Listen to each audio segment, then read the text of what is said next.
d'entraînement cérébral, à différencier du neurofeedback linéaire classique, qui est un traitement médical qui est effectué en milieu hospitalier par des praticiens, des neurocliniciens, des neurologues, etc. Donc moi, c'est une méthode d'entraînement cérébral. À la base, ça part de l'étude du neurofeedback et tout ce potentiel d'informer le cerveau et d'avoir la capacité de le réguler. Mais cette méthode est totalement automatisée avec un protocole unique, complètement agnostique, donc qui ne nécessite aucun diagnostic de base, aucun protocole ciblé. C'est une méthode qui est un protocole unique, qui s'adresse à tout le monde. Donc l'intérêt de cette méthode, c'est que l'on peut le pratiquer justement en cabinet par des praticiens qui n'ont pas besoin d'une formation très très poussée en neurologie, neurosciences, etc. C'est une méthode très très facile d'accès qui a beaucoup évolué dans ce sens.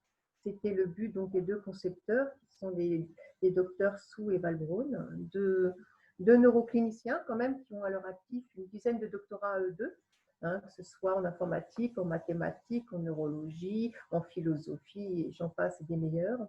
Ils se sont intéressés très tôt à la notion de neurofeedback, une notion que l'on a découvert dans les années 70, mais malheureusement, malgré le potentiel énorme que l'on pouvait entrevoir, on n'avait pas les outils pour développer cette méthode. Donc ça a été mis un petit peu de côté.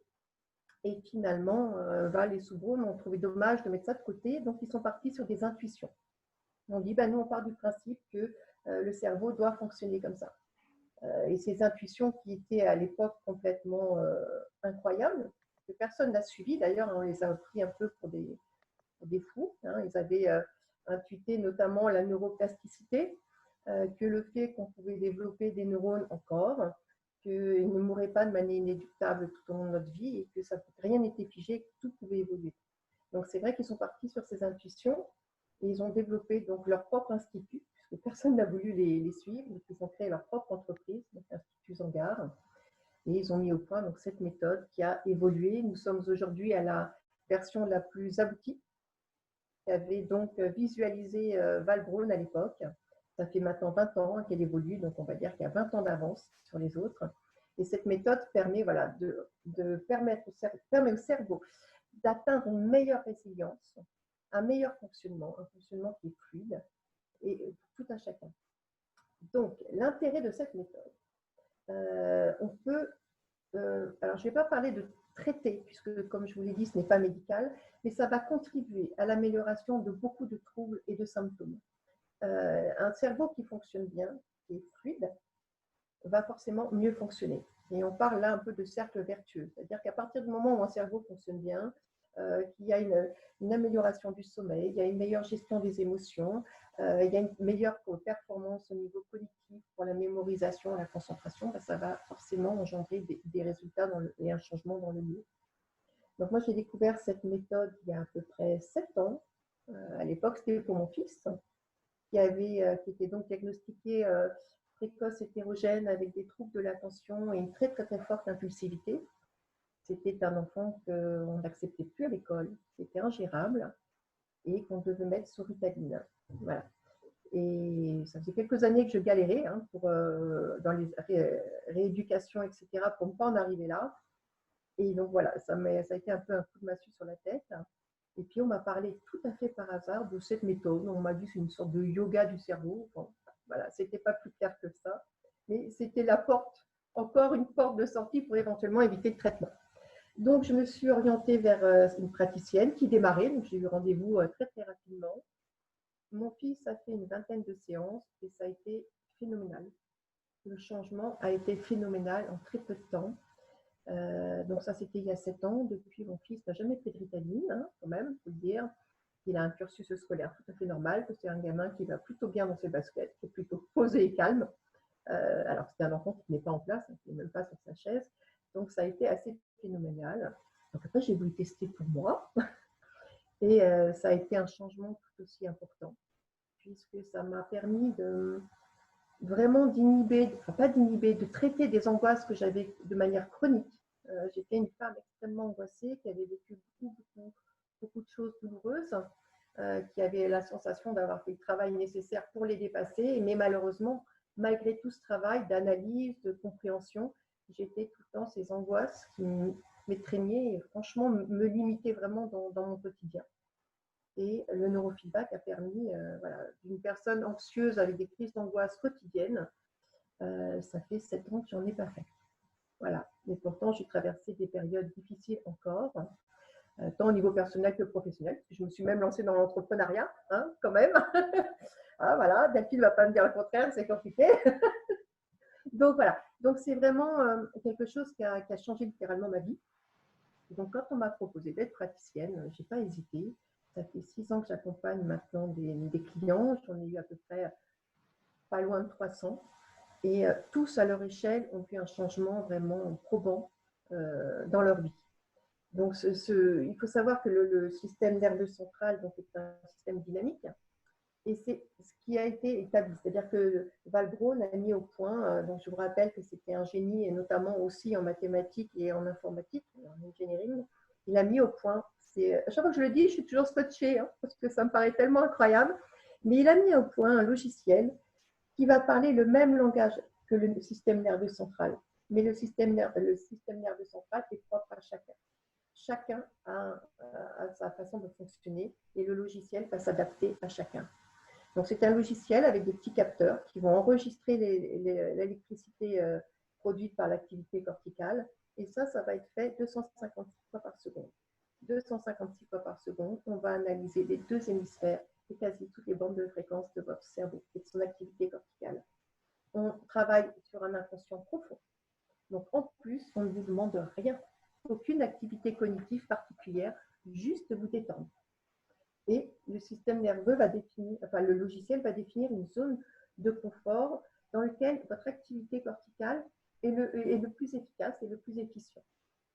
Il va définir cette bande, ça fait un peu penser, vous savez, comme les bandes rugueuses sur l'autoroute là. Hop, vous avez votre voie avec votre zone de sécurité. Et quel est ce confort? Le logiciel va vouloir informer le cerveau de cette dissonance, de cette perturbation, de ce décalage qui se produit. Donc, on va vouloir informer le cerveau, mais le but, c'est que le cerveau reste aux commandes. C'est ainsi qu'il ne peut pas y avoir d'effet secondaire. C'est-à-dire qu'on informe le cerveau, c'est un peu comme quelqu'un qui va vous taper sur l'épaule et vous dire hey, attention là, mais vous restez maître de votre action. Et le cerveau va analyser et va se dire bah oui, effectivement, là, je sors un peu de ma zone de confort, je vais réguler tout ça pour bien me replacer. Ou au contraire, ah bah oui, mais là, moi j'ai décidé de quitter l'autoroute, donc c'est normal que je franchisse ces bandes rugueuses. Donc, je ne tiens pas compte de cet avertissement. Donc, il reste vraiment aux commandes. Il n'y a donc aucun effet secondaire. Et le but, c'est de ramener toute votre activité corticale dans cette zone de confort de manière à la rendre fluide, rapide et efficiente. Voilà. Donc, il est important aussi, quand on parle de neurofeedback, il y a donc 2 formes de neurofeedback, celui dont je vous parle qui est donc dynamique, et le linéaire, pratiqué en milieu hospitalier.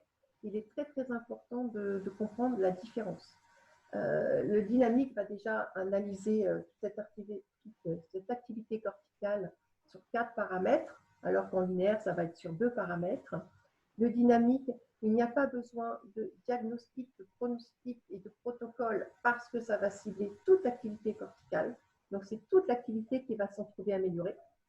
Bien évidemment, les clients que je reçois viennent pour un trouble en particulier, mais c'est plein de choses qui vont être arrangées, améliorées en tout cas. Alors que voilà, le linéaire est pratiqué en milieu hospitalier et là, on va cibler la zone du cerveau qui est un peu défaillante. On va partir d'un modèle, par exemple, je sais pas, une femme lambda de race caucasienne, 40 ans, morphologie à peu près dans la moyenne. On va définir un mode, une référence. Et on va vouloir que son cerveau réponde à cette référence. Et là, du coup, on va cibler cette zone et on va la contraindre, on va demander pas à la cliente, d'ailleurs même la patiente, parce que ça se fait en milieu hospitalier, on va lui demander de manière consciente de forcer son cerveau pour rentrer dans cette zone, qui est aux normes, qui est donc normalisée. Donc du coup, c'est vrai qu'on traite la zone consciente, La zone consciente, finalement, c'est très très peu de l'activité corticale générale, hein, ça fait, je crois que c'est 5%, quand l'inconscient représente 95%. Donc, le linéaire, on va traiter finalement ces 5% de manière consciente, alors que le dynamisme va intervenir sur l'inconscient qui représente vraiment la majorité de notre activité. Et donc, du coup, le linéaire est proposé qu'à une certaine catégorie d'individus. Comme on demande un travail conscient, il faut être absolument dans la capacité de le faire, capacité de le comprendre, en âge de le faire. Donc, ça limite énormément. Le neurofeedback dynamical s'adresse à tout le monde. On suit des nouveau-nés. On envisage même de le faire en intra-utérin. On suit des gens dans le coma. On suit des gens, des gens autistes, des enfants autistes, des personnes qui ont Alzheimer, qui ont Parkinson, des personnes qui ont déjà eu qui atteignent un niveau de sénilité avec des pertes cognitives importantes qui ne sont pas forcément en état de comprendre. Voilà, on peut intervenir chez toutes ces personnes-là. Et donc, comme il n'y a pas d'acte conscient et cognitif à faire, le cerveau fait son travail. Et on constate des améliorations chez chacun de ces personnes. C'est-à-dire qu'on revient dans ce fameux cercle vertueux où un cerveau qui fonctionne bien va amener des mieux-être qui vont engendrer des améliorations de troubles. Voilà, donc c'est assez intéressant. Moi, et j'avoue que j'ai suivi beaucoup de gens pour des troubles variés. Tous vraiment ont eu cette notion de mieux-être assez rapidement. Même si au départ c'est un petit peu difficile à définir, c'est oui, je me sens mieux, donc on se rend compte qu'on a moins d'impulsivité, qu'on répond dans des situations à une réponse qui est adéquate et proportionnelle. Il y a une meilleure gestion des émotions. C'est souvent d'ailleurs pour ça qu'on vient voir, souvent pour les problèmes d'insomnie, ça c'est régulé très rapidement. Moi, je suis une ancienne insomniaque, mais chronique, puisque je crois que je n'avais jamais vraiment fait une nuit de toute ma vie. Donc, j'étais vraiment un cas un peu désespéré, je pensais, et j'ai amélioré considérablement ma qualité de sommeil et la durée de sommeil. Les migraines peuvent être améliorées, donc les troubles de l'attention, les troubles de l'apprentissage, les troubles cognitifs.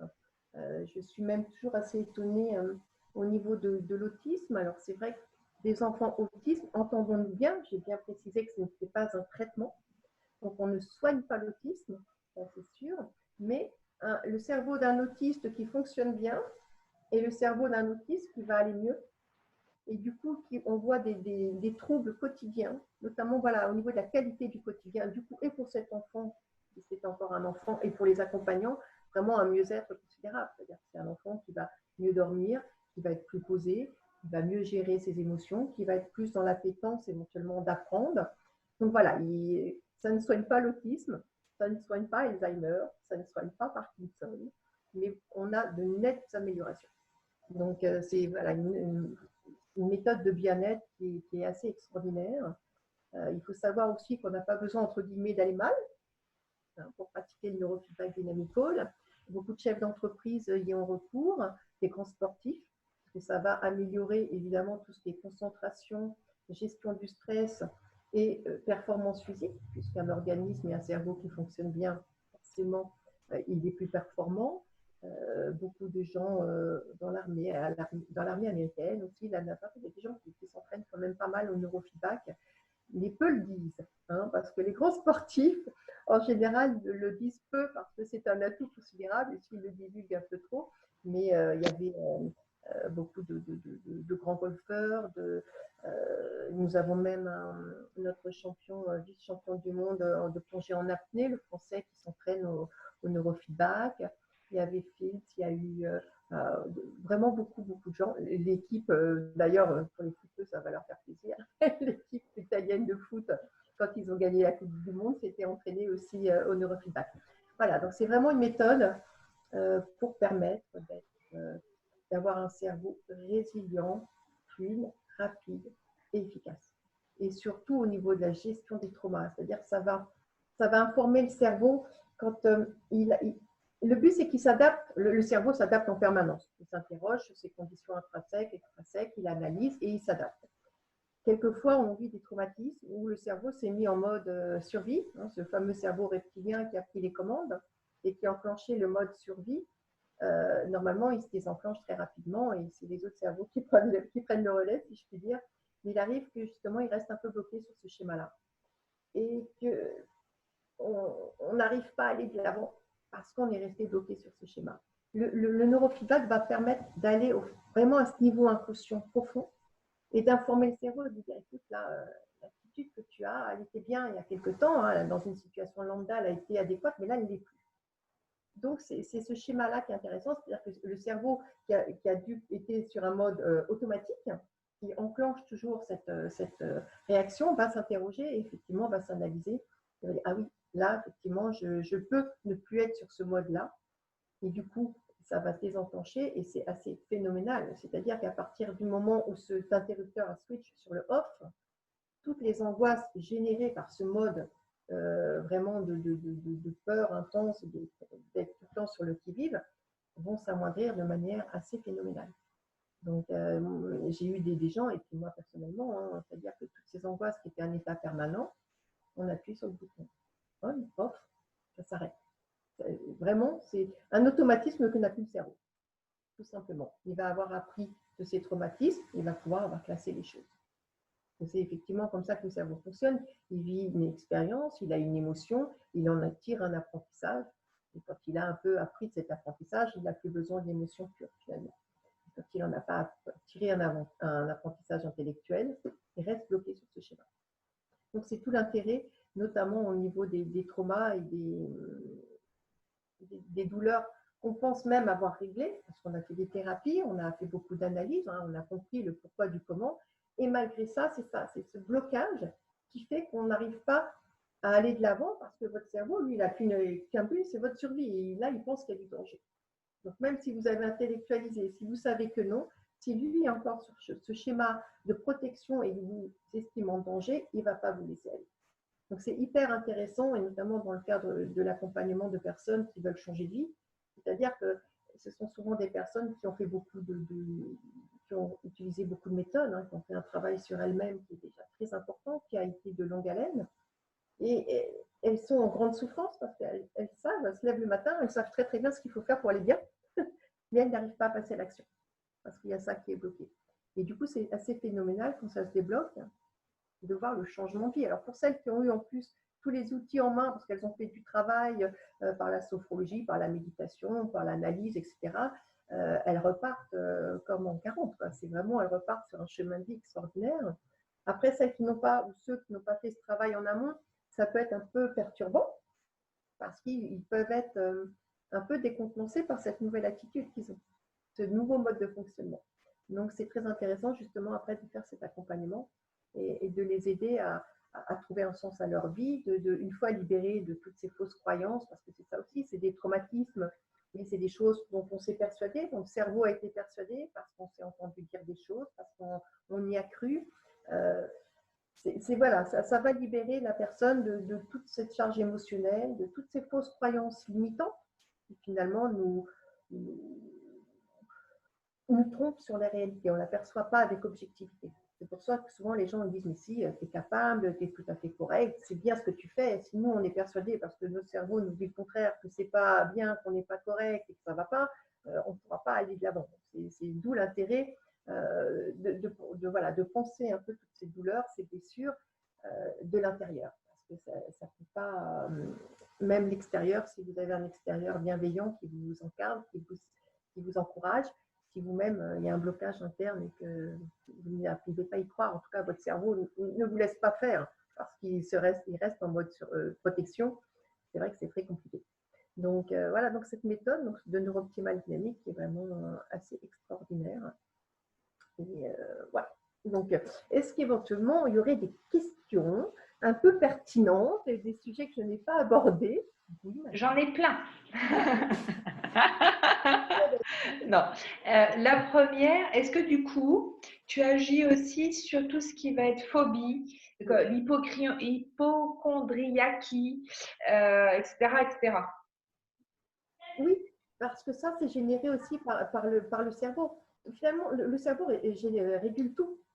les fausses croyances, c'est lui enfin, le cerveau, c'est 95% de notre activité quasiment, et c'est lui qui régule tout. C'est-à-dire que même quand tu penses, là, je lève la main, j'ai décidé de lever la main et mon cerveau a suivi, non, c'est lui qui a déjà décidé qu'il fallait lever ta main avant même que tu en aies conscience. Ouais. Donc, oui, tout ça, c'est l'inconscient qui le gère. C'est pour ça que c'est très difficile d'aller au-delà, parce qu'on n'a pas de prise. Enfin, suivant le degré d'inconscient et dans lequel est ancré cet apprentissage et cette croyance, c'est très difficile. Alors, il y a des méthodes qui permettent de vraiment aider quand même beaucoup de personnes. Elles font du chemin, elles s'améliorent.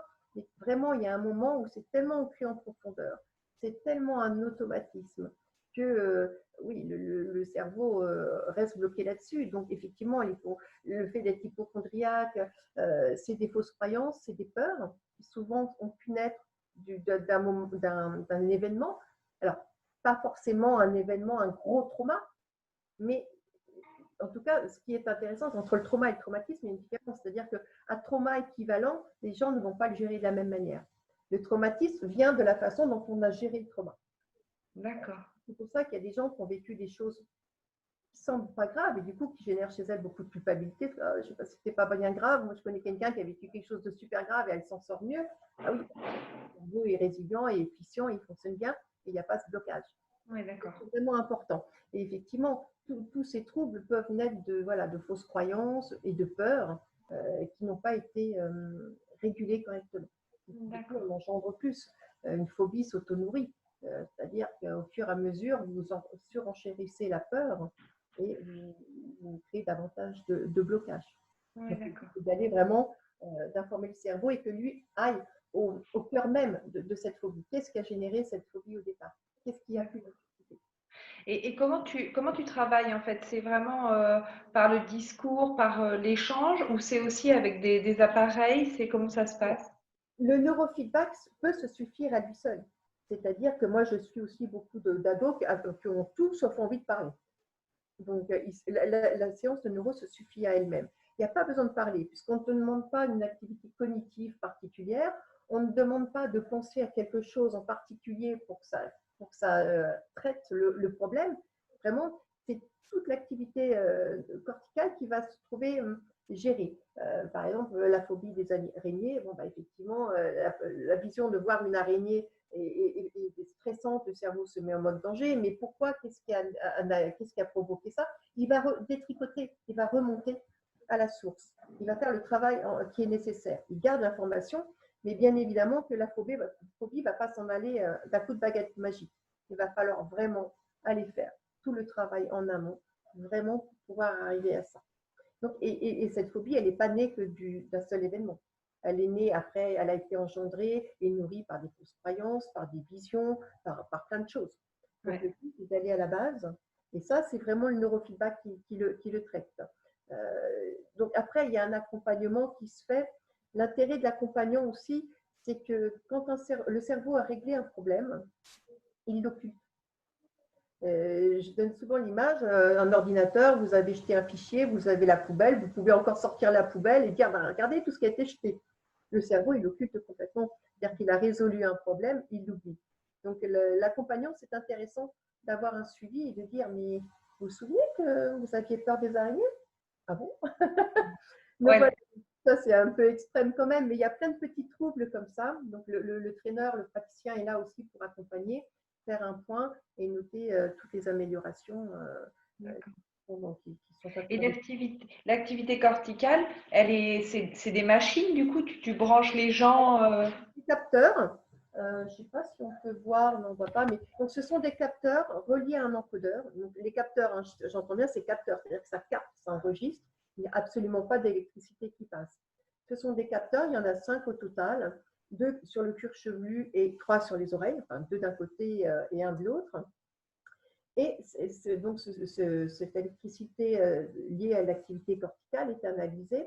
Et ce système analogique est ensuite transformé par un encodeur qui déjà amplifie le signal et puis filtre un peu les bruits parasites, etc. Et transforme donc ces signaux analogiques en signaux digitaux qui sont analysés par un logiciel. Et c'est ce logiciel. La personne donc et tranquille. C'est donc une méthode de bien-être. Donc le but, c'est d'être tranquillement installé, confortablement installé et de se détendre. Donc souvent, les adultes, c'est de la musique qu'ils écoutent et les enfants peuvent regarder un film. Donc quand le logiciel analyse donc 256 fois par seconde l'activité corticale, quand il définit donc au fur et à mesure cette zone de confort. Et quand le cerveau sort de cette zone de confort, il va procéder à une micro-coupure du son. Et c'est cette simple micro-coupure qui va faire l'office de hey, regarde ce que tu es en train de faire. C'est-à-dire qu'il va ramener le cerveau à ce qu'il est en train de faire ou même ce qu'il allait envisager de faire. D'accord. Ce qui va engendrer un changement, puisque le cerveau ne fonctionne que là-dessus. Hein, il détecte les perturbations, les décalages, etc., la coupure de son en est une, et il va s'autoréguler. Et à l'analyse suivante, on va déjà prendre en compte le changement effectué. Donc, c'est vraiment un dynamisme qui analyse au fur et à mesure l'activité corticale. D'accord. Les coupures de son. Et généralement, enfin, la mission, enfin, ça dure entre combien et combien de séances à peu près? Après, j'imagine que ça dépend de la problématique de chacun, mais… Tout à fait. Alors ça, c'est vraiment quelque chose qu'on ne peut pas définir à l'avance. Alors c'est vrai que l'Institut Sangar, donc, qui a mis au point cette méthode, a des millions et des millions d'heures de pratique et de recul. C'est vrai qu'en général, on préconise une dizaine de séances quand on veut un changement, quand on veut une amélioration, un mieux-être. Après, si on veut vraiment un changement profond, vraiment dans le cas typique de troubles liés à des traumas et à une gestion émotionnelle, on préconise 20 séances à peu près pour un résultat vraiment pérenne et en profondeur. Et moi, j'ai eu des clients qui n'ont même pas fait 10 séances, en 5-6 séances. Ils ont vraiment été ravis, enchantés et ont estimé que ça suffisait. En tout cas, c'est le client qui reste maître à bord aussi pour ça. Ouais, le traîneur doit vraiment être à l'écoute. Et moi, j'ai vraiment toujours ce critère, c'est-à-dire que quelqu'un qui en a vraiment encore réellement besoin, il n'annule pas ses rendez-vous.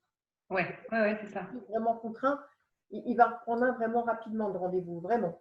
Et quand il commence à dire, bon, bah, c'est pas grave, on se voit la semaine prochaine, c'est que déjà, là, en tout cas, moi, je perçois qu'il est déjà arrivé à un moment, à une étape où il est bien et que ça va peut-être pas être nécessaire de beaucoup poursuivre. Oui, d'accord.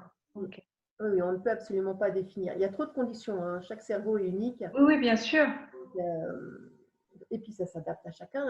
Et même, quelquefois, c'est étonnant parce qu'il y a des gens qui arrivent avec des bagages lourds, hein, vraiment très, très lourds. Et je me dis, ouf, il va falloir du travail. Bah, finalement, ce n'est pas ceux pour qui c'est plus compliqué et plus long. Oui, d'accord. Donc, ça dépend comment le cerveau va réagir, en fait. Oui, comment il va réagir et aussi l'engagement de la personne. C'est ça, la résistance éventuelle dont elle va faire preuve. Ouais. Et d'accepter d'aller vraiment, parce que c'est terrible à dire, mais il y a des gens qui sont limités dans leur vie, mais finalement, c'est ce qu'on peut appeler un peu la perte de l'effet secondaire. Quand ils vont mieux, ils perdent quelque chose. Oui, bah oui, bien sûr. Oui. Et quelquefois, cette perte, finalement, ils n'étaient pas prêts à la faire. Ouais. Donc, dans ces cas-là, ils arrêtent aussi, mais c'est souvent des gens que je revois plus tard. Oui. Ils sont sentis. Le temps d'adaptation. De toute façon, en général, les gens qui viennent, quand on vient vers le neuro, c'est quelque chose de tout à fait novateur, de peu connu. Souvent, c'est des gens qui sont vraiment, enfin, en tout cas dans ma clientèle, hein, ils sont vraiment au bout du rouleau, entre guillemets. Ils vont tenter plein de choses. Ils sont vraiment dans un état d'urgence et prêts à tenter justement cette méthode qu'ils ne connaissent pas, qui pourtant peut inquiéter parce qu'on parle de cerveau, on parle de capteurs, ça peut inquiéter certaines personnes. Mais vraiment, donc ils sont vraiment très, très ouverts et dans l'urgence d'avoir un changement. Donc ça, c'est aussi un point positif pour que ce soit plus rapide. Et tu agis aussi sur les addictions, du coup, ou pas du tout? Oui, tout à fait. Parce que c'est pareil, c'est une réaction… Voilà, c'est souvent lié à un traumatisme, à un manque, quelque chose. Hein. On va vers une addiction pour combler quelque chose. À partir du moment où, au niveau émotionnel, on va réguler ça, même beaucoup de personnes sont venues voir, c'était très secondaire, notamment typiquement la compulsion alimentaire avec le problème de prise de poids. Moi, c'est vraiment quelque chose, quand on vient me dire je veux maigrir, je dis pour l'instant, on n'en parle pas. Parce que c'est comme si j'allais vous dire, si je vous mets au régime, c'est comme si vous alliez dire à un enfant qui aurait fait des terreurs nocturnes, bah, pour aller mieux, on va t'enlever ton doudou. Ouais. Voilà. Donc, et en général, quand la personne a géré au niveau émotion ce qui demandait, ce qui générait cette addiction, finalement, ça se régule de manière presque naturelle. D'accord. Donc, non, oui, on traite aussi le problème d'addiction. Mais du coup, c'est quoi, enfin, la différence avec la PNL, par exemple? Alors, la programmation neurolinguistique, c'est quelque chose aussi qui a une nécessité consciente. Et là, on parle vraiment d'un niveau inconscient extrêmement profond. Vraiment, on parle de ce cerveau reptilien qui est juste un interrupteur qui n'écoute ni nos émotions ni notre intellect. On a beau se dire, voilà, je sais ce qui est bien pour moi, je sais que je dois faire ça, je sais que je suis capable. Ça ne suffit pas toujours parce que justement, cet interrupteur, il est enclenché. Oui, d'accord. Donc, ça, c'est quelque chose qui vient en complément, qui est extraordinaire. Par contre. Une fois qu'on s'est libéré de ça, ça peut vraiment aider. Il y a des personnes chez qui ça peut suffire, hein, d'ailleurs, hein, de repenser autrement et de revoir ces filtres parce que voilà, c'est nous, nos propres croyances, mais qui sont encore à un niveau où on peut intervenir. Mais quelquefois, voilà, c'est vraiment tellement profondément ancré en inconscient que c'est compliqué. Donc, c'est plutôt complémentaire, en fait. Oui, en tout cas, c'est complémentaire dans l'accompagnement qu'on peut faire en parallèle. Okay. Mais quelquefois, ça ne peut ne pas suffire. Mais par contre, c'est quelque chose qui ne se fait pas à distance, du coup, donc il faut venir te voir dans ton cabinet. Oui, tout à fait. Alors, moi, j'ai mis en place un système de location de système, justement, parce que maintenant, comme c'est un protocole qui est complètement unique et automatisé, avec une simple petite formation et explication, le client peut se faire ses propres sessions. Donc, j'ai mis au point, enfin, je n'ai pas mis au point, hein, ça se fait, mais Optimal le propos, c'est de louer. Par exemple, quand on a une échéance d'examen, d'entretien d'embauche, qu'on a vraiment besoin de s'entraîner de manière encore plus soutenue, on peut louer un système sur une semaine, sur un mois. On peut faire des sessions jusqu'à 2 par jour, puisqu'il n'y a pas d'effet secondaire. Après, au-delà, c'est un peu ridicule. C'est comme si vous passiez une journée entière à faire de la musculation. Ouais. Mais voilà, mais on peut louer ou souvent pour essayer au départ des gens qui ont une personne avec un handicap à la maison. Bon, bah, c'est vrai que d'en faire tous les jours, ça améliore et ça, surtout ça accélère le processus. C'est clair que plus on va en faire, plus ça va être efficace. Moi, des gens qui sont en très très grande souffrance, où je sens qu'il y a cette urgence, je peux proposer jusqu'à 3 sessions par semaine. C'est vraiment une par semaine suffit déjà à obtenir de très bons résultats, mais c'est plus long. Ouais, d'accord. Ok. Et est-ce qu'il y a des rechutes? Est-ce qu'il faut recommencer plusieurs années après ou est-ce qu'il y a des possibilités de ne soit pas guéri? Alors, je ne parle pas de rechute, mais il peut y avoir, c'est ce qu'on disait, voilà, entre les 10 sessions qui vont amener à un mieux-être et les 20 qui vont amener à un ancrage, un changement plus profond. Le cerveau utilise les automatismes. Pour lui, ce sont des autoroutes à 4 voies, rapides et efficaces. Et puis, on va lui dire, bah, tu sais, finalement, l'autoroute à 4 voies rapide, c'est peut-être pas ce qui est le mieux pour toi. Donc, on va lui demander de créer une petite route secondaire. Et puis, on va lui demander de l'utiliser et d'oublier l'automatique autoroute pratique. Au fur et à mesure, s'il utilise beaucoup cette voie secondaire, ça va devenir elle-même une autoroute et il va oublier l'autre. Donc, c'est dans le cas où, quelquefois, ça n'a pas été suffisamment pratiqué. C'est comme tout apprentissage nouveau, hein, il faut le pratiquer un certain nombre de fois pour que ça devienne automatique. Donc, c'est D'accord. S'il n'y a pas eu assez de sessions, mais il n'y a pas de perte, il n'y a pas de retour en arrière. D'accord. Okay, c'est vraiment important. Ce qui est acquis est acquis. Mais quelquefois, voilà, d'ailleurs, c'est quelque chose dont on informe les clients. C'est que si vous sentez à un moment à nouveau une certaine petite fragilité, revenez faire quelques sessions pour conforter le changement, etc.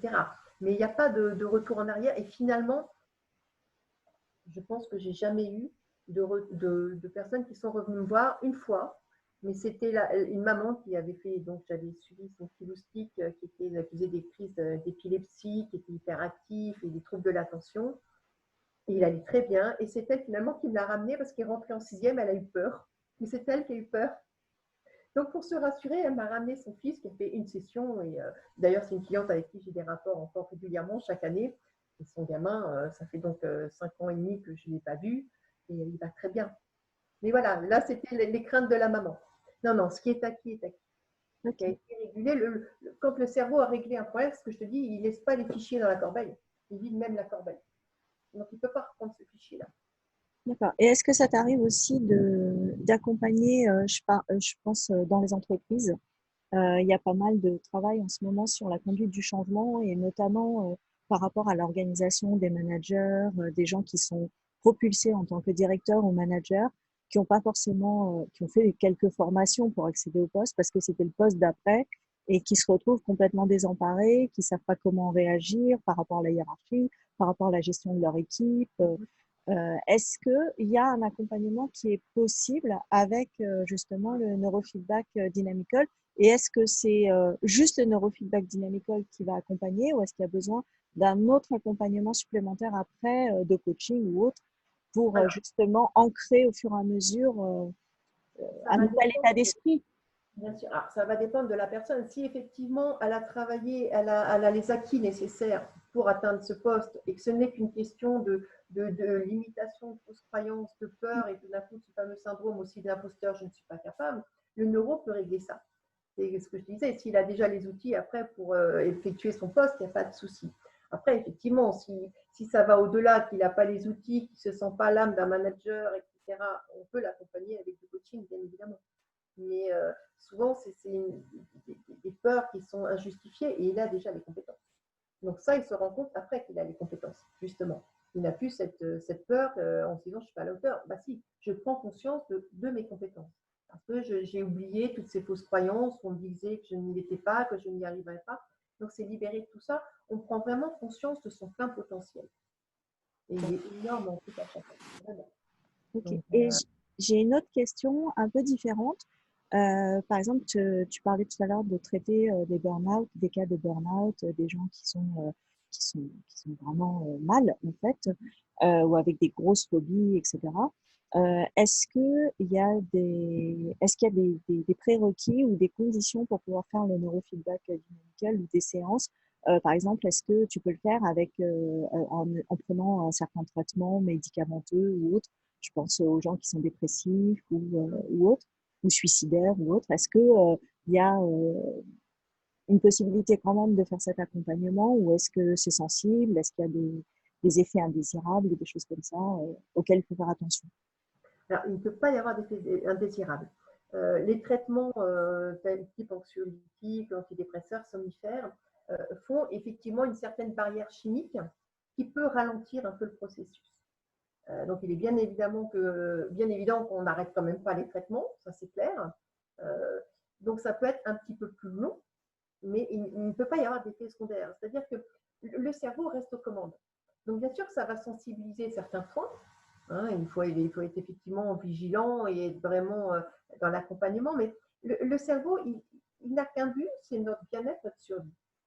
S'il décide de faire quelque chose, de régler une émotion ou un traumatisme, c'est qu'il se juge maintenant apte à le traverser, à le vivre. Il ne le fera pas autrement. Il restera verrouillé et on aura beau lui donner l'information, tant qu'il n'aura pas fait le nécessaire en amont pour pouvoir justement gérer cette émotion et cette douleur, il ne le fera pas. C'est en ce sens qu'il ne peut pas y avoir d'effet secondaire. Le neurofeedback, alors j'aime pas cette formule parce que ça peut sous-entendre qu'il ne fait rien, mais il ne fait que donner une information. Il ne fait que donner une information et c'est cette information prise en compte par le cerveau qui va générer des changements induits par le cerveau. On ne comprend absolument pas.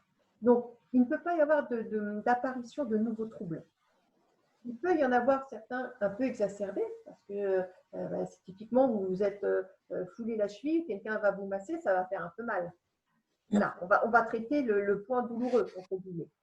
Donc, effectivement, ça peut exacerber notamment les migraineux. Si quelquefois on est migraineux et qu'on en avait un peu moins, ah oui, ça peut créer une migraine un petit peu plus importante. Mais quelqu'un qui n'a jamais de migraine n'en aura pas. Quelqu'un qui est insomniaque, bah oui, peut-être qu'après la première session, il s'attend à faire une nuit d'enfer et ça va très bonne et elle va être épouvantable parce qu'on va traiter voilà.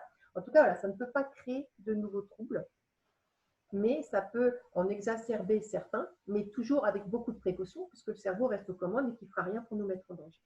D'accord. Mais si ça peut ne si ça ne peut pas créer de nouveaux troubles, est-ce que ça peut justement diminuer ces troubles et diminuer après les accompagnements médicamenteux, etc., en emmenant vers une voie plus, on va dire, positive et sortir peu à peu de la dépression? Est-ce que effectivement, Moi, j'ai des clientes essentiellement, hein. C'est vrai que finalement, au fur et à mesure, mon accompagnement c'est plus ciblé sur les femmes. Mais beaucoup prenaient des anxiolytiques et des antidépresseurs, des somnifères depuis 20 ans, hein, et ils ont arrêté. Oui. c'est super. Oui, alors, et ça, c'est pareil. C'est pas nous qui avons décidé, il faut arrêter les antidépresseurs. Ça s'est fait de manière tout à fait naturelle. C'est-à-dire que, par exemple, ça commence, cette personne va me dire, ah bah, il y a 2 jours, j'ai oublié mon médicament. Ah bah, j'ai oublié d'en acheter. Ah bah, je viens de me rendre compte que ça fait une semaine que j'en prends plus. Voilà, c'est vraiment l'inconscient qui régule ça. C'est pas la personne qui décide, je vais arrêter ou je vais diminuer. C'est vraiment le cerveau qui s'adapte. Et il n'en a plus besoin, donc il ne pense pas à demander. Et c'est au fur et à mesure que ce s'ouvrage se fait même de manière tout à fait naturelle. Ok, et ça s'adresse, tu disais, tu avais des clients, des enfants, des femmes, des hommes, de tout âge, tout. On a l'habitude de dire, ça s'adresse à toute personne qui a un cerveau. D'accord. Voilà.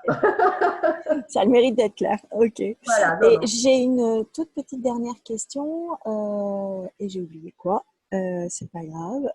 Tu vas faire quelque chose. Attends, je pose la mienne, comme ça, tu as le temps, Alex. Je t'en prie, vas-y, Delphine. Est-ce que ça te dérangerait de nous situer à peu près le coût, alors pas forcément que toi tu pratiques, mais le coût dans la pratique du neurofeedback, combien coûte une séance ou un accompagnement de 10 séances, ou ça se situe en termes de prix, c'est comment? Alors, on essaie d'être quand même assez homogène, hein. Le but, c'est d'être plein de praticiens et d'être juste un intérêt géographique. Donc, on essaie de se maintenir tous aussi à une certaine déontologie et de tarifs notamment. Une session est à 60 euros. D'accord. Et certaines personnes proposent des forfaits à 10 sessions, etc. Moi, c'est quelque chose que je propose maintenant parce que j'ai dû augmenter mes prix pour m'aligner et que ça m'a un peu dérangé par rapport à ma clientèle habituelle.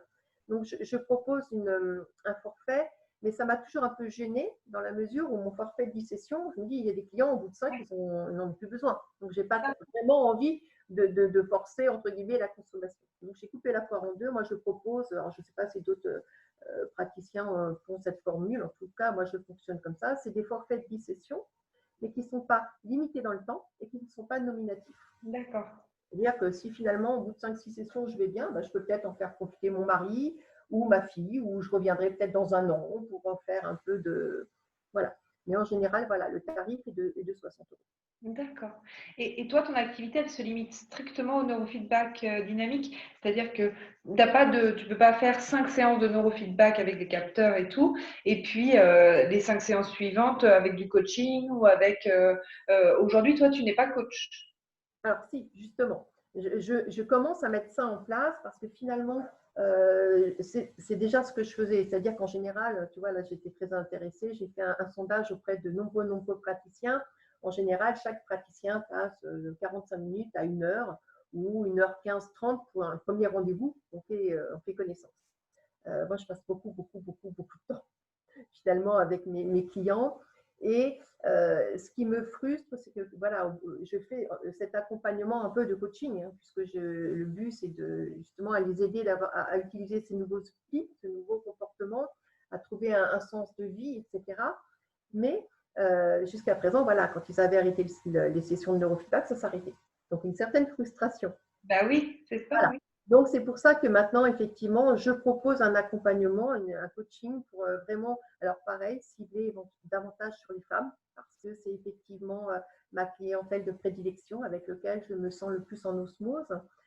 Et souvent, voilà, des femmes qui se sont oubliées, qui ont vécu des choses douloureuses et qui, une fois, qui ont déjà fait du travail, qui ne nécessitent pas forcément du neurofeedback, puisqu'elles ont déjà dépassé ces croyances, mais elles ne savent pas trop où aller. Donc, je peux déjà accompagner ces femmes-là, rien qu'en coaching, pour qu'on développe ensemble un projet de vie et les accompagner jusqu'à la réalisation de ce projet de vie, ou alors vraiment des femmes qui sont déjà encore en très grande souffrance, où c'est vraiment profondément ancré. On commence par le neurofeedback et je propose quand même, bien au-delà, un accompagnement de longue durée pour les amener vraiment, du coup, jusqu'à la réalisation de leur projet de vie. Voilà, on ne s'arrête pas juste, je décide de changer de vie et j'ai des projets, c'est voilà, je les accompagne maintenant jusqu'au bout de ça. D'accord. C'est frustrant pour moi et effectivement pour elle rassurant parce que Oui, c'est voilà, ça. vous avez voulu changer, vous avez décidé de changer, vous allez vraiment changer et pas vous Oui, c'est ça. reprendre en main par de nouveau l'entourage ou voilà. Donc, Oui, et puis d'être leur partenaire sur le long terme, quoi, en fait. tout à fait. Donc voilà, du coup maintenant je propose effectivement ça et c'est vrai que c'est quelque chose d'assez extraordinaire. Bah ouais. Voilà. Et du coup, j'ai retrouvé ma question. En fait, je voulais savoir si la pratique de l'approche que tu proposes, en fait, elle peut être compatible avec l'hypnose ou l'auto-hypnose. Alors, je dirais pas. Oui, si, elle peut être. Oui, elle peut venir en complément. Alors, moi, en général, les clients qui viennent me voir ont tenté beaucoup l'hypnose. Le problème, c'est qu'ils allaient vraiment très mal. Les traumatismes étaient vraiment profonds. Et finalement, ces séances d'hypnose ont été pires. Soit ils n'ont pas été réceptifs, ils étaient vraiment verrouillés, ou ça a été pire. C'est-à-dire qu'on a contraint le cerveau à ouvrir une émotion, à revivre quelque chose et il n'était pas prêt. Donc, enfin, en tout cas, le profil de mes clients, c'est ça. Après, je pense que ça peut être très intéressant après. Quand on a déjà déverrouillé tout ça, entre guillemets, avec vraiment ces normes de sécurité, je pense que ça peut être très intéressant pour prolonger un processus. Ou ça a pu permettre à d'autres de déverrouiller certaines choses. En tout cas, vraiment, le neuro, j'ai envie de dire, ça, soit c'est le début de quelque chose, parce que ça déverrouille et ça permet d'aller vers quelque chose, ou c'est la finalité de quelque chose. Mais c'est vraiment un déverrouillage important, vraiment. Moi, j'ai vu des gens qui ont tout tenté avant et ça n'allait pas, mais ça a déverrouillé et tout ce qu'ils ont pu faire en amont, ils ont pu s'en servir vraiment de façon faramineuse. Et d'autres, au contraire, n'ont pas tenté. Le neuro va déverrouiller, mais après, il faut un autre accompagnement pour avoir des outils. Donc, toutes ces méthodes peuvent être complémentaires. En même temps, ce n'est pas tellement intéressant, je pense. Ça viendrait, non, ça ne serait pas intéressant. Donc, complémentaire avant ou après, bien évidemment, pendant, pas d'intérêt, je pense. Ok, super. Bon. Delphine, est-ce que tu as d'autres questions Oh non, moi en tout cas, merci Céline, c'était super intéressant, vraiment, parce qu'on entend souvent ce terme neurofeedback, mais en fait, je ne savais pas concrètement exactement en quoi ça consistait. Donc, C'est-à-dire que c'est aussi le problème. C'est-à-dire que sous neurofeedback, on a mis beaucoup de choses maintenant. voilà. C'est un peu à la mode. Hein. Donc, Voilà, exactement. Et donc, du coup, j'étais très intéressée ce soir de savoir concrètement, surtout avec toi, tu expliques très, très bien les choses. Et donc, voilà, merci parce que. Et ce qui serait possible que tu mettes sur Facebook, du coup, tu t'étais présenté il y a 15 jours, mais de savoir quelle est ton adresse, où tu exerces, etc. Parce que je pense que c'est une pratique qui est vraiment pour le coup complémentaire au coaching et que, enfin, je sais pas toi, Alex, mais moi, c'est vrai que si j'avais des clients susceptibles de rentrer dans ta clientèle, je te les enverrais bien volontiers. Mais je crois que toi, tu es dans le nord de Paris. Non, tu es du côté de Disneyland. je suis du côté de Marne-la-Vallée, Disneyland. Ça, c'est une Voilà, c'est ça. entre Paris et Disneyland, vraiment égale distance entre les deux. Ouais, mais moi, ma clientèle, c'est Rambouillet ou Paris, donc ça peut. Il y a beaucoup de praticiens. Franchement, on est nombreux maintenant. Et moi, mon but, c'est pas tant de prêcher pour ma paroisse, c'est vraiment de faire connaître cette méthode. Voilà, il y a autant de clients potentiels que de gens avec un cerveau. Donc, il y a de la place pour tout le monde. Et le but, c'est que les gens puissent connaître surtout cette méthode et trouver un praticien qui ne soit pas loin pour que ce ne soit pas une contrainte, que ce ne soit pas lourd. Moi, c'est vrai qu'au début, j'étais une des premières. Donc, moi, j'avais des gens qui faisaient 2 heures de route. Hein. On avait qui venaient de Normandie pour me voir. Donc, c'est vrai que maintenant, l'intérêt d'être nombreux, c'est de pouvoir justement proposer au maximum de gens, mais il faut effectivement parler de la méthode parce qu'on ne la connaît pas forcément ou on met dans le même sac que beaucoup d'autres choses. Et il est vraiment important d'expliquer que Neurooptimal, le neurofeedback dynamico, donc marque déposée, c'est une méthode unique. Ouais. C'est la seule à l'heure actuelle à travailler de cette manière. Oui, mais au-delà de la méthode, je pense, enfin, c'est comme les coachs. Les coachs, on est tous formés à peu près de la même manière. C'est comme ça va quand même chercher dans des choses profondes et puis des choses qui font souvent mal. Je pense qu'il y a aussi le feeling avec la personne, même si c'est la méthode, même si c'est les capteurs, etc. Il faut que ça passe quand même avec la personne. Donc, je trouve.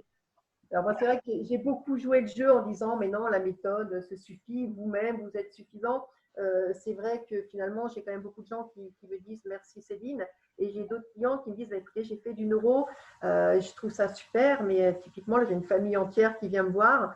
Ils ont été convaincus par la méthode, mais ce n'est pas passé par le praticien, avec le praticien. Donc, ils ont été convaincus, effectivement. Mais après, j'ai envie de dire, c'est comme un thérapeute. Hein, et quelquefois, avant de trouver le bon, oui, évidemment, si ça ne passe pas avec le praticien, je ne dis pas que ça peut être un frein, puisque c'est vraiment au niveau inconscient, mais c'est moins agréable. Voilà, c'est ça. Et puis l'ouverture, comme tu disais, comme il y a toute la résistance, etc., c'est vrai que si on se sent bien et en confiance, j'imagine que ça marche d'autant mieux, quoi. Ça marche d'autant plus, mais en même temps, il n'y a pas cet effet placebo, j'y crois pas, je ne suis pas dans de bonnes conditions, je suis dans de bonnes, ça va être mieux. Non, c'est vraiment quand même très efficace. Après, c'est juste, effectivement, avoir une écoute bienveillante, quelqu'un avec qui vous vous sentez bien, avec qui vous avez envie d'échanger. C'est un plus, bien évidemment, important.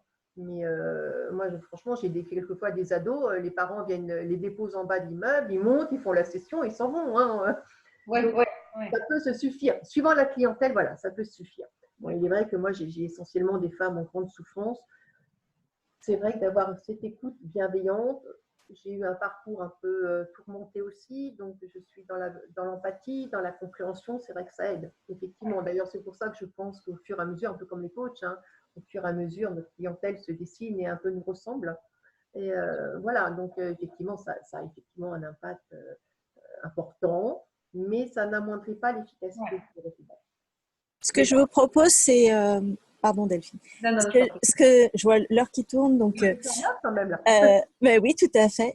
Donc, écoute, merci beaucoup Céline pour ton intervention. Moi, ça m'a super intéressée. J'espère qu'on va apprendre encore d'autres choses sur tout ce qui est neurosciences. Hein. On a vu avec Olivier, maintenant toi. Nadège aussi va faire une intervention, donc c'est super intéressant. Ce que je vous propose, c'est de mettre sur le groupe toutes les informations qui concernent Céline. Elle a fait aussi une petite vidéo de présentation de comment elle travaille. Donc, vous verrez l'outil, vous voyez un petit peu comment sa façon de procéder dans la petite vidéo. Et puis moi, ce que je vous propose, c'est carrément, quand je viens à Paris, j'organise une petite rencontre tous ensemble. Et puis, pourquoi pas aller essayer dans le coin de chez Céline, là, aller essayer son outil et puis qu'elle nous montre un petit peu comment ça fonctionne. Ça pourrait être sympathique si Céline est d'accord. On en reparlera, mais ça peut être une bonne chose, effectivement, qu'on partage de vive voix et qu'on échange sur le sujet ensemble. C'est vrai que le neurofeedback, il faut le tester. Ça se ressent. C'est vraiment une méthode qu'on a besoin de ressentir. C'est difficile de l'expliquer. D'ailleurs, mes clients, je ne sais pas, ils me disent, voilà, j'en parle à tout le monde, mais je ne sais pas comment. C'est vraiment une histoire de ressenti vraiment intense. Et c'est rien de nouveau de tenter une session. Et puis, il y a peut-être des coachs aussi qui seront intéressés justement pour utiliser cette méthode-là et qui auront peut-être besoin peut-être de tes conseils ou peut-être que, il y a peut-être une formation à faire ou autre après avoir avec toi ce qui est possible. Voilà, il y a plein de projets qui peuvent être faits. En tout cas, je te remercie beaucoup, Céline. Je voulais juste préciser que pour la première fois dans les apéros coach, on a fait aussi la session en live sur Facebook. Donc, voilà, on a eu à peu près une dizaine de personnes parce que c'était une toute première. Donc, il n'y a pas encore énormément de gens qui ont participé, mais déjà une dizaine de personnes sur le live de Facebook. Donc, c'est cool. Merci beaucoup à vous tous de nous avoir écoutés. Merci Céline, merci Delphine. Et puis, je vous dis à mercredi prochain pour de nouveaux apéros coach. Passez une très bonne journée, une bonne soirée même. Et puis, je vous dis à mercredi prochain. Au revoir. Salut Céline. Salut Alex. Alors,